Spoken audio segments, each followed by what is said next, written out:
I will take this interruption and bring my own game, which is ZX Spectrum game. Believe it or not, I found this in my backlog, and I looked at it, and I found out that I'd never played it. It looks amazing, plays well, and I thought, well, let's do this. So I'm talking about Alien Neoplasma, which is a game originally released in 2019, and I'm bringing it now because there's been the sequel released, I think, in 2024.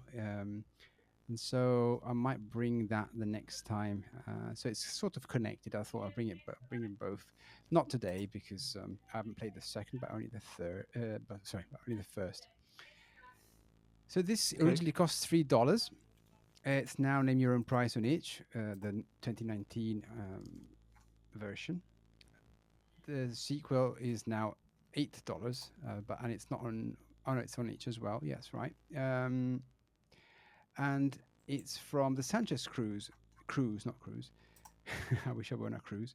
Sanchez Crew, which is a group of Russian people made by Alexander Udotov and Eugeny. I can't even pronounce these names, but there's 3 Russian dudes making these games and one Ukrainian dude, which caught me. That's why I'm talking about it, because I'm quite happy to see that they're collaborating, with the recent world events, to see that there are people that, work together no matter what, which is really, really cool. Yeah. This same group, the Sanchez Crew, also did, and you'll know this, Guido, Castlevania Spectral Interlude. Oh, nice. From I still have to play that. Yeah, me too. But you didn't pick it for the game club. No, someone so we're picked Tenebra for never the going game to club. play it. Oh, we can bring it again. They also did Mighty Final Fight and Delta's Shadow and another game that I forgot right now. Treasure Hunters in 2021.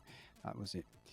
So they all look amazing games. If you play them, they're all really, really playable. And for the ZX Spectrum, incredible games. So this one is basically Alien Neoplasma is made on the same engine that Delta's Shadow is running on. So if you look at Delta Shadow and you look at Alien Neoplasma, you can see a lot of similarities.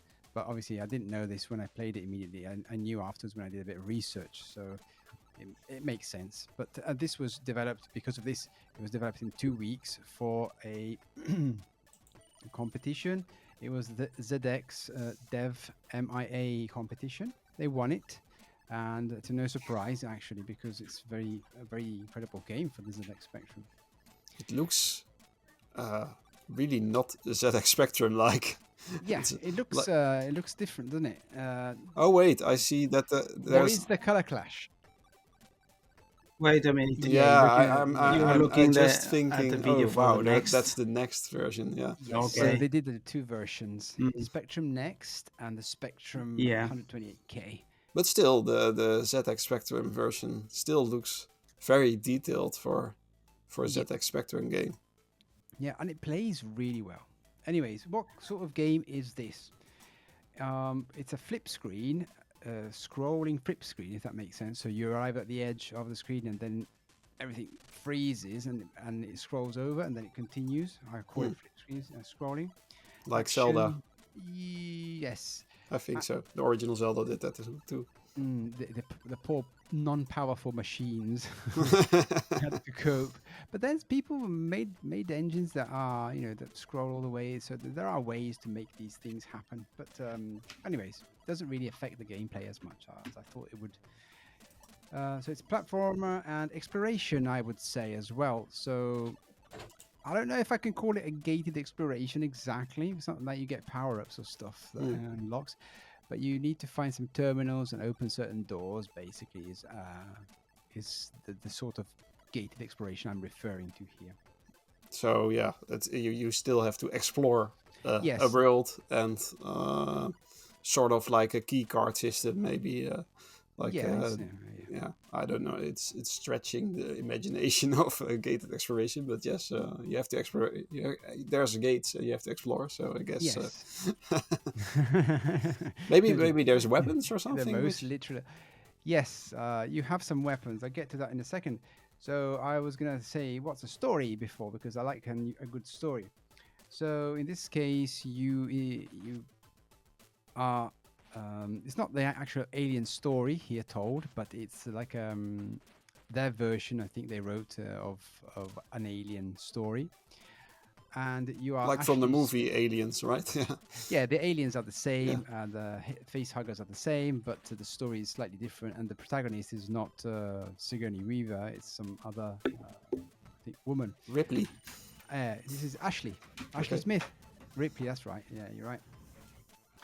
And she's on this spaceship Achilles. She wakes up, and this spaceship is supposed to take colonists from a place called Haley Hope to Earth.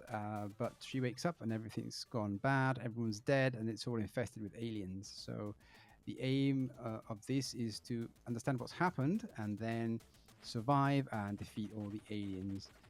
So in a more traditional way, you go around, right, and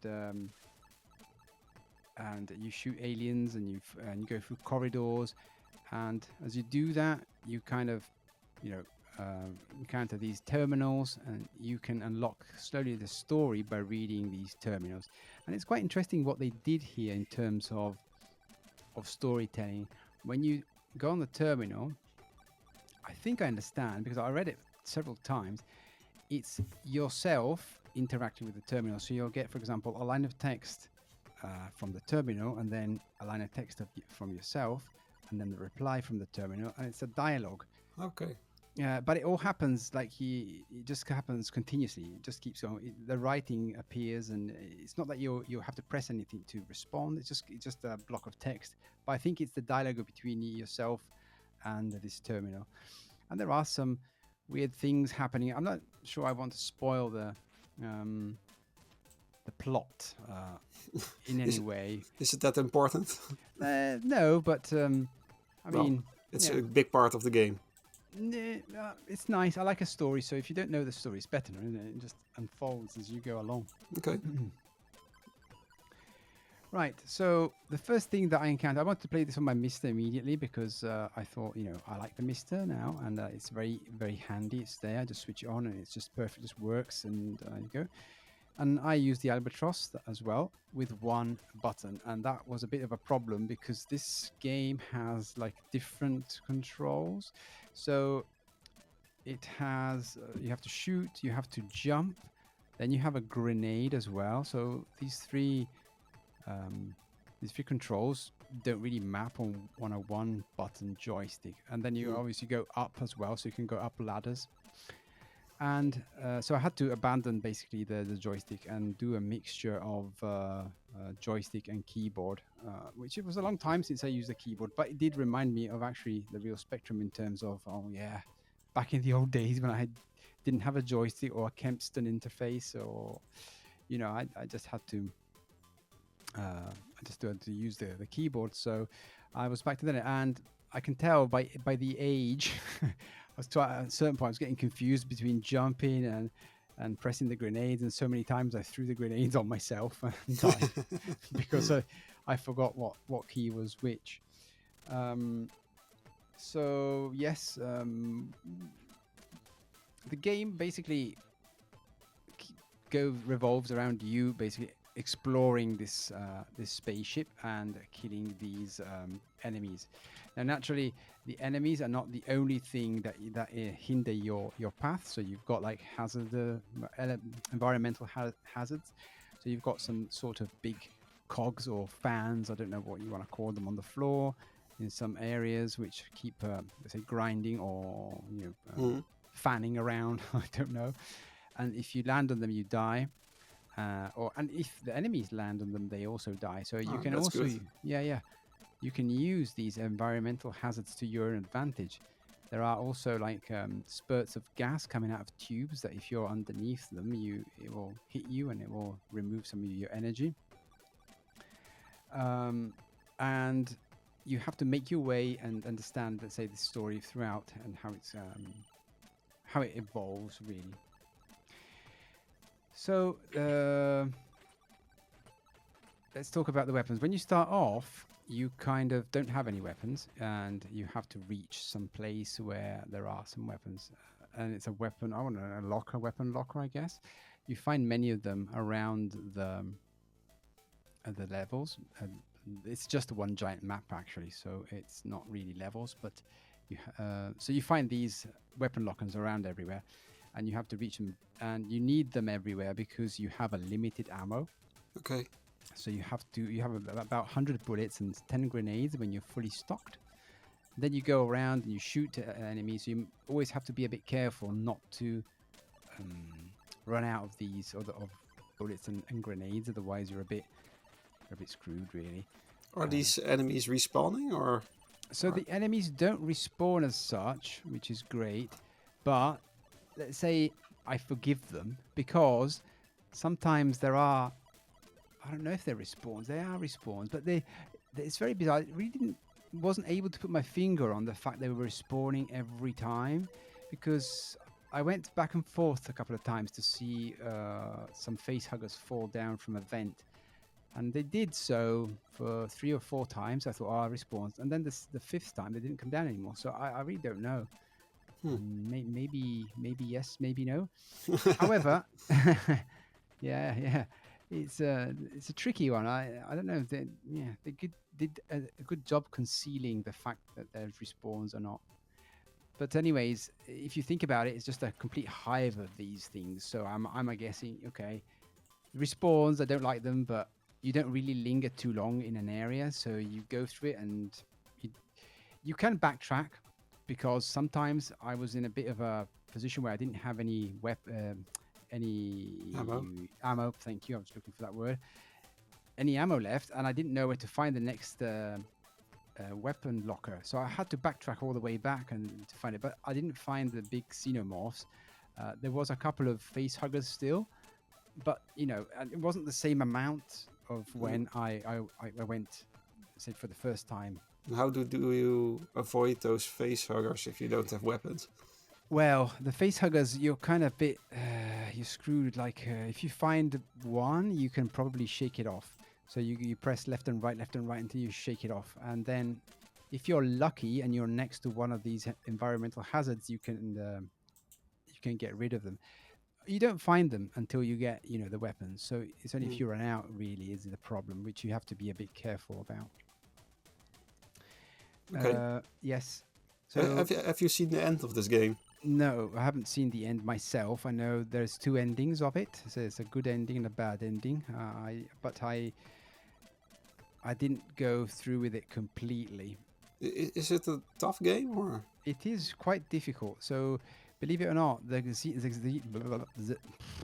xenomorphs are very easy to kill. Like if you've got obviously ammo, and you just keep the thing pressed, your button pressed, and it shoots them, and they can't get near you while you're shooting.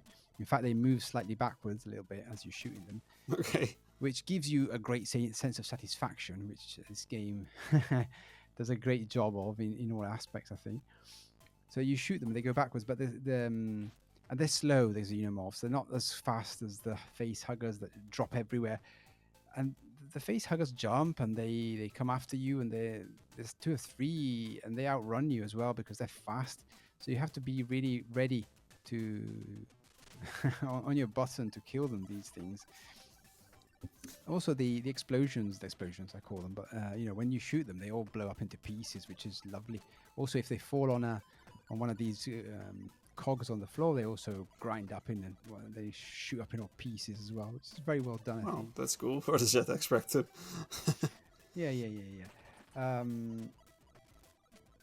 So yes, I mean, then there's another aspect of environmental hazards. Later on in the game, you speak to a terminal, and something happens. I'm not going to spoil what happens, but then some doors start to malfunction as well. So you have to be careful and time your trajectory, say from one side to the door to the other. If you're not careful, you get squished by the door. But so do the aliens, which is really incredible. I really like that. So you can use all these environmental traps and shenanigans to kill the aliens as well. In terms of life, you have a bar of energy at the bottom of the screen, and I don't know how many slots there are. I didn't count them, and they go down based on how much energy you get taken away by the enemies. I mean, if you get caught by the xenomorph, I think you're dead. The face huggers remove some energy, like I don't know, 1/3, and then the environmental hazards. If you go on the cogs, you're dead. If you get the you get ground, don't you, to mincemeat, and then if you get the like a burst of hot air, then I think he takes 1/4 or something like that away. So you there is a bit of leeway unless you get a xenomorph or a grinding cog. Okay. You have one life only, so once you finish that, you respawn on the terminal, on the closest terminal that you've visited. Okay. Which is really good. The respawn is really fast as well, so no problems. Is there a way to get health again? Yes, so that you can find some medikits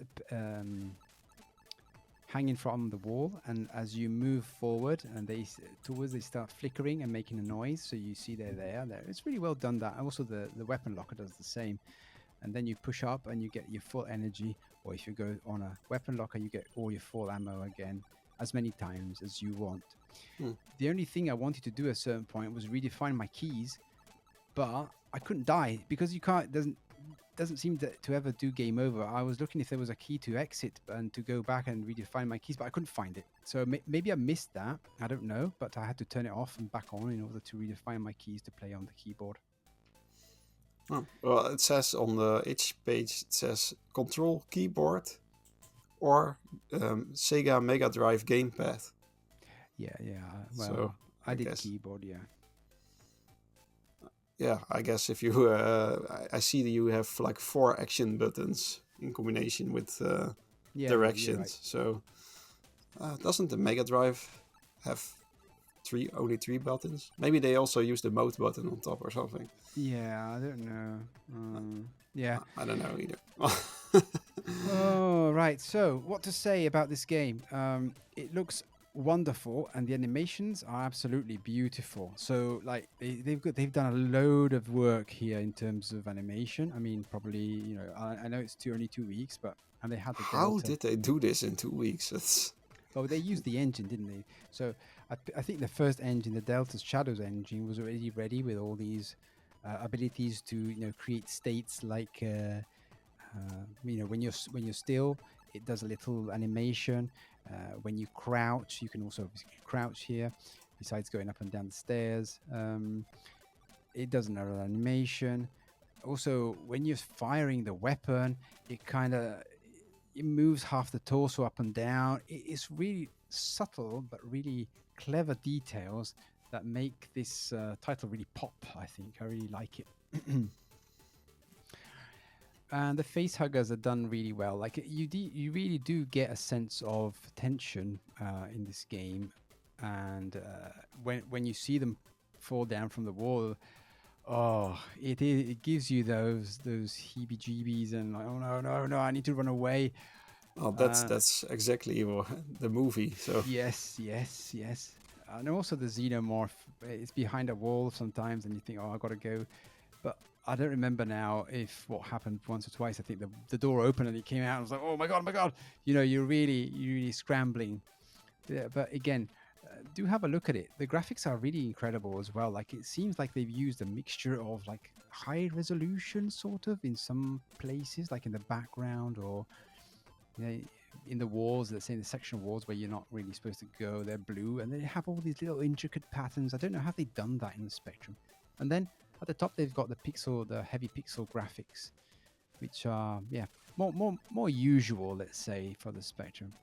It suffers it's from all the really detailed. It's like ZX Spectrum. I feel this more like normally it's really crude shapes or something. Yeah, but this you're is right. like really detailed.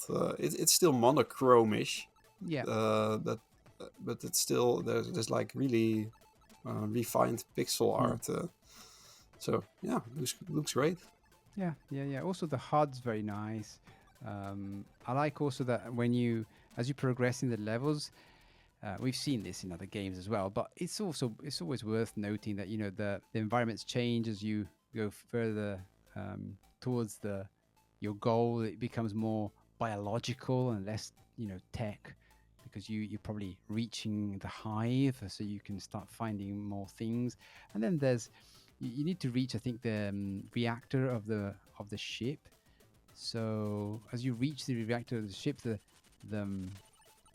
the colors start to change. I think it's all black and red, and it's pulsating a little bit. So it really gives you that very good use of colors, let's say, and music as well. So also the music is really, really well done. I do have one gripe about it only. It's very beautiful soundtrack, but it's one, and it's always the same. So after a while, I had to turn it down. I don't know if it's only me, but it was really good music. In the beginning, I was really like, I mean, it's not the most eerie music. It's a bit like a pumping music, Dun, dun, dun, so it's not like atmospheric. It's not, but it still works. Somehow it works. Maybe if it would have been a bit more like Infestation, a bit more dark like that, it would have like probably ambient music. It would have popped it even more. But they showcased like a fine, really, really good fine chip tune on it. It's the only thing is that it's just. I think it loops.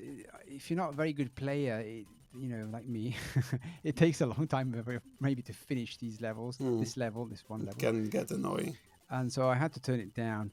But a run, I see, if you know what you're doing and you're good at controls, probably half an hour, 40 minutes, and you're done. Okay, so it's not a long one. No, it's not a long one. Hence the sequel that is come out, which is Neoplasma 2. Which is probably similar but bigger. Yes, in fact, I think it's much bigger than this, but I haven't played it yet, so I wouldn't know. Keep us updated. Yeah, I guess. Maybe next episode I'll bring that just to conclude the biology. Do you say biology? Trilogy of biology? I don't know. Anyways, this one I highly recommend. It's also name your own price for a ZX Spectrum game that's so quality. So if you got the real hardware, this would be a fine piece to showcase also. Really nice. On a CRT, it works really beautifully as well. So I really liked it on CRT. Cool. I'm quite a fan of the Aliens franchise, so I also had this shortlisted. So I'm glad it's good. So yeah, I might check this out if I have a chance to play ZX Spectrum again. Yeah, but there's also this made me want to play the Castlevania one now even more, because if it's this quality, then I heard that the Castlevania one is good. Yeah. Well, it's good. I haven't seen anything because I was mesmerized by watching the video. It really looks nice. Animations are great. There are some very nice touches, like when the face huggers get you. Yeah. For example, the animation is very well thought out. I was only wondering if you could get into those suits, the worker suits, at some point in the game. That would be awesome. Like in the movie when Ripley gets into one of those mechanical. But at the very end, it's not a robot, like it's the suit. She gets into them and pilot them. That would be awesome. But yeah, but there's loads of details that it's asking too much. Some flickering lights as well, which you can see that neon lights and some light bulbs, and they just flicker. They done they just changed. It's two frames of animation, but it works really well.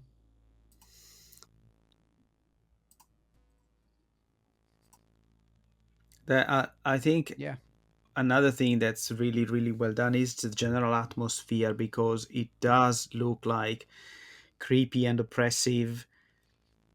There, I don't know, elements everywhere from the heartbeat going on at the bottom of the screen. That just no, the heartbeat is just the design there. It's not that it serves a purpose, right?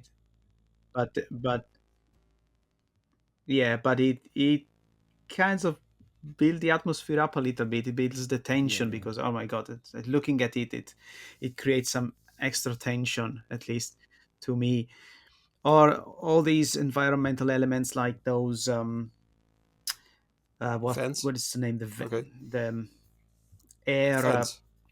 What Yeah. are you talking about? I don't know. turbines, The no, cogs at the bottom of the screen, I Yeah. call them. turbines They are maybe. fans. How do